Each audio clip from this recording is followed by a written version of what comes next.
केंद्र सरकार ने साल 2025 तक देश के 7.5 करोड़ हाइपरटेंशन के शिकार लोगों को एक समान इलाज के मानक तय किए हैं। G20 पर आयोजित को ब्रांडेड इवेंट में विश्व हाइपरटेंशन डे के मौके पर स्वास्थ्य मंत्रालय ने गैर संचारी रोग की रोकथाम के लिए ऑपरेशनल गाइडलाइन भी जारी किया है। इस मौके पर नीति आयोग के सदस्य डॉक्टर वी के पॉल ने कहा कि जीवन शैली से जुड़ी बीमारियों से निजात पाने के लिए जन आंदोलन की जरूरत है। आप देखिए रिपोर्ट, हमें दीजिए अनुमति। नमस्कार। देश में कुल मौत में 58% मौत की वजह हाइपरटेंशन और डायबिटीज है। 28% हार्ट अटैक की वजह हाइपरटेंशन और डायबिटीज है। ये तस्वीर बदलती जीवन शैली का नतीजा है। जहां एक ओर देश आर्थिक तरक्की की ओर तेजी से बढ़ रहा है, लोगों की आमदनी भी बढ़ रही है, तो वहीं दूसरी तरफ उनकी जीवन शैली भी बदल रही है, जिसका नतीजा हो रहा है कि लोग दिल, किडनी, डायबिटीज और कैंसर की चपेट में आ रहे हैं। G20 की साइडलाइन इवेंट में हाइपरटेंशन और डायबिटीज से बचाव पर गंभीर मंथन चल रहा है। सभी जानकार एक बात पर सहमत हैं कि इन बीमारियों से निजात वेलनेस के जरिए ही संभव है। We need to talk of wellness. We need to talk of promotive and preventive health care. Health can no longer afford to be limited to what happens in hospitals like All India Institute of Medical Sciences or ILBS.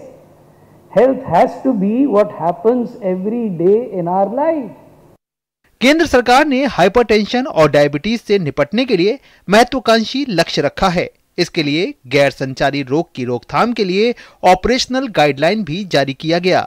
Hypertension और diabetes के शिकार 7 करोड़ 50 लाख लोगों को 2025 तक एक समान इलाज के मानक तय किए गए। देश के 40,000 मेडिकल ऑफिसर को स्टैंडर्ड ट्रीटमेंट के लिए प्रशिक्षित किया जा रहा है।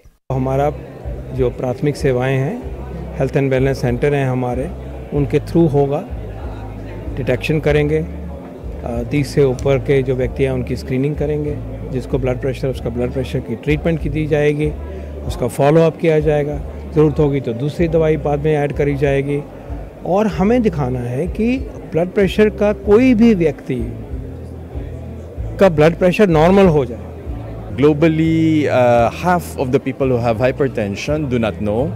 Half of those who know may not have access to treatment, and half of those will not complete treatment. So those who have started treatment will not complete. So that's the kind of environment we're dealing with, and that's globally. देश में 30 साल की उम्र तक के हर 3 में से एक आदमी हाइपरटेंशन का शिकार है। देश की 11% आबादी डायबिटीज की शिकार है। 10 साल तक के उम्र के 11% बच्चे प्री डायबिटिक हैं।